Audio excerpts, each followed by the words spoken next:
there's still ample scaling, right? And I don't love playing Kalista. This is not great. As Teddy, of course, with a frost shot, going to be very happy. Even manages to get the ward down. There's the flash. The follow flash comes through, and Teddy, welcome back to the main roster. First blood solo kill. Finds him. Moonfall in hand. There's the smite. Is Carrier going to move on forward? The arrow will connect, and there's no... Oh my goodness! Into the backline goes the cannon. The lightning is cutting them down. The Emperor's Divide's beautiful. The wombo combo. Amazing from T1 as Fate will have to flash away. Summon in trouble as well, and the flashes to follow Fate will mean that he can't get out, and Teddy claims another. Now effort, chasing after, does get the flash forward as there's the moonfall from Croco. Teddy going down very, very low as Faker is in position. Teddy still alive for now as the culling comes through, but Fate can't walk through the wall, and Teddy, he's out of there. Now the rest of T1 trying to survive Emperor's Divide. Not necessarily working fantastically, but effort will eventually go down.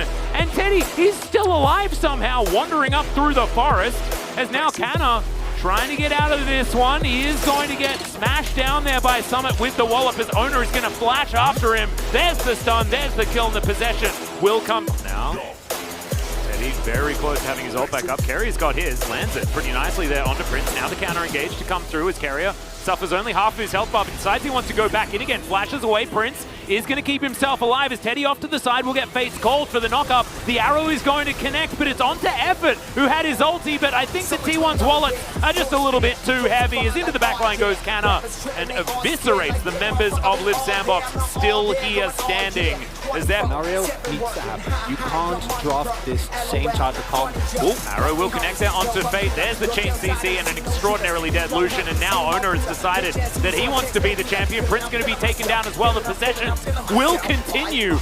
Choose the game so extraordinarily far, as now we're going to have possibly the final fight. As there's the Emperor's Divide to get rid of Effort. He's thrown away Fate's call. Will keep him alive, but it's not going to work out for Croco. There's Canna with his slicing Maelstrom moving towards him. Doesn't really do too much with it. However, stops anyone from being able to attack T1. There is no defense for this Nexus, and T1 will obliterate Live Sandbox in game one of this. Very different from the early game, and now Fate.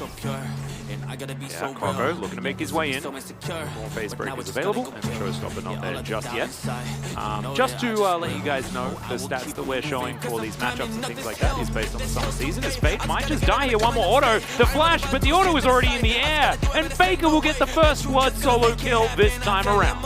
Okay, got a bit of a teleport coming through here from the keystone of Carrier.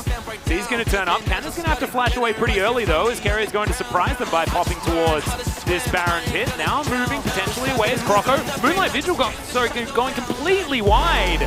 The Moonfall, I tell a lie, is now Summit. He's going to have to get out of there. T1 immediately on top of him, though, as Canna just blocking the rest of Live Sandbox out of the area. He will sacrifice himself for it as Faker just watches as the hook doesn't connect. And now he's got his cooldowns back. Heartbreaker comes forward. Effort going to be taken down, and now it's just the resets to come through.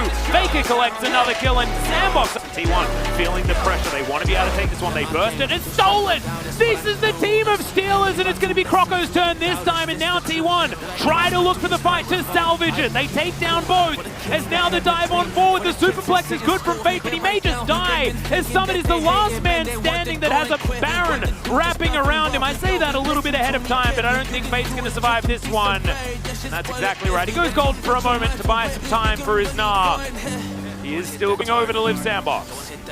And the trigger does get pulled, but it doesn't end well for T1, as that backline dive coming into full force. A very split up fight as Croco. Oh no.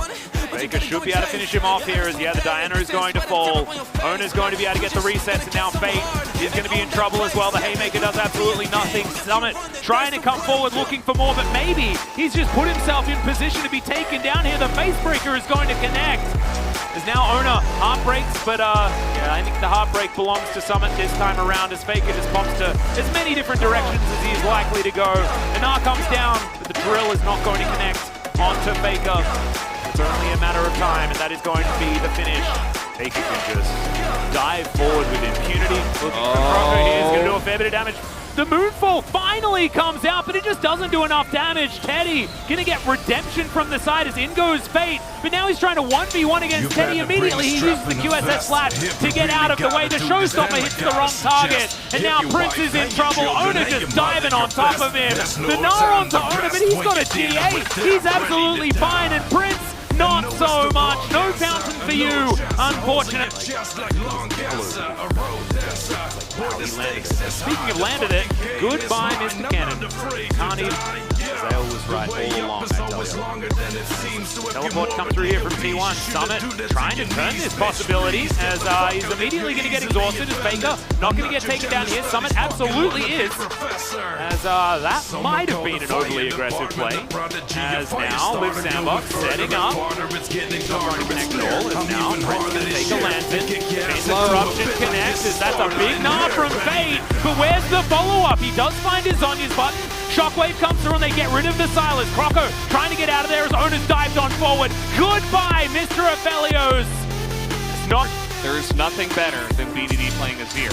As we're not going to talk about that, we're going to talk about Renekton in Italy as the flash comes in and Elder picks up first blood, gets the heal in, and a couple of ranged mid. A lot of damage here, and one more root could have done. It looks like it was on cooldown. Owner now getting ganked to the zone. Jungle Lucaria trying to help, and now all the teleports are coming in. Gen G maybe overextending here just a bit as the stopwatch is here, and Kana's just lining them up. Rascal trying to give his life away for the team, but now BDD's in a rough spot, and finally T1 gets something on this map as Gen G over. They know he's on the left side. Is it going to matter? Here comes the engagement, trying to blow up the Zoe, and they will be able to take down BDD immediately. That is a gigantic pick, and now we do have the lockdown from the Rise.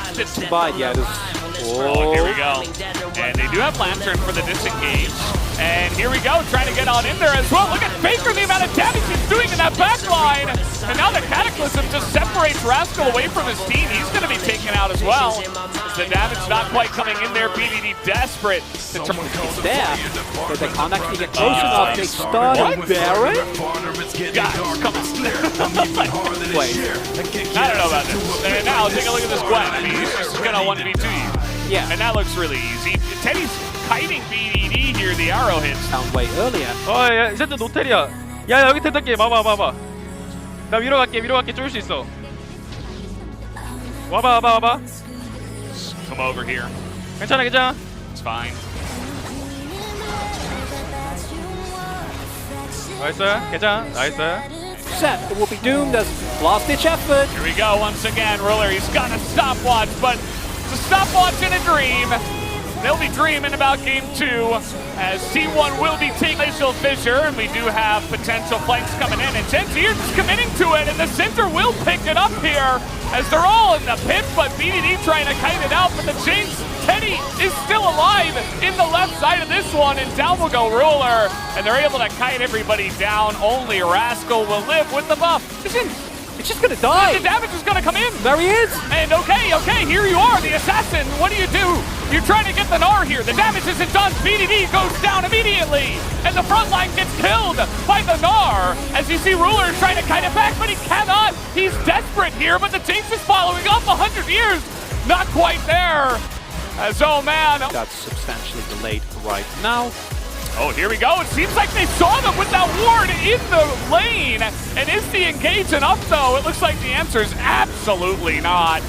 A extremely aggressive engage there from Gen G. Saw them all grouped up. It looked so juicy. And at the end of the day, it's going to be extremely juicy here for T1, as there are going to be scary members on the enemy team. They're getting poked out here. The wind wall seems to be down. Scary. Here comes Kana, no knockup, and now we got Faker in here. The Baron goes the way of Gen G, but the cleanup is coming in for T1, and more stopwatches come through. Kana is just going to go down, and Rascal is playing an awesome game here, able to come back from this huge deficit, and now they got the combo again, and it's up on Faker, but Teddy is alive, and Teddy's trying to go 1v3. He gets another one, and he's going to get another reset. One more cube can do it. He's trying to get the cooldown back, and he should have an idea that he's here. So now, here we go. He gets the 3-man knockup and the Wando combo. The wind wall gets a lot of work done, actually, as Kana on the backline doesn't do anything. The Olaf gets kited out as well. There is a chance here, but Teddy is still alive, and that's really the kicker. He gets the knock-up on the Teddy, but now he's in the back line, and he's just taking everybody out. Ruler is here, but what can he do against the Fountain Laser? The answer is nothing. And now Teddy will just chase him down. Just flashes for it, might as well. This guy he's 1v9ing right now. Seconds. Light at the end of this tunnel. They're there in the mouth of the tunnel right now. Look at Ruler. He nearly dies to 2 Mystic shots. And now he's got a back, and there you go. 1 and engage. Who 10 cares? seconds. Here comes Kana. We're just going to be bursting down everybody as life is going to try it so much for your combo. You don't have anything against Teddy in this game. Nothing. As T1 are going to take down the Nexus, and they will make it to the finals of the LCK, and they will secure their world spot.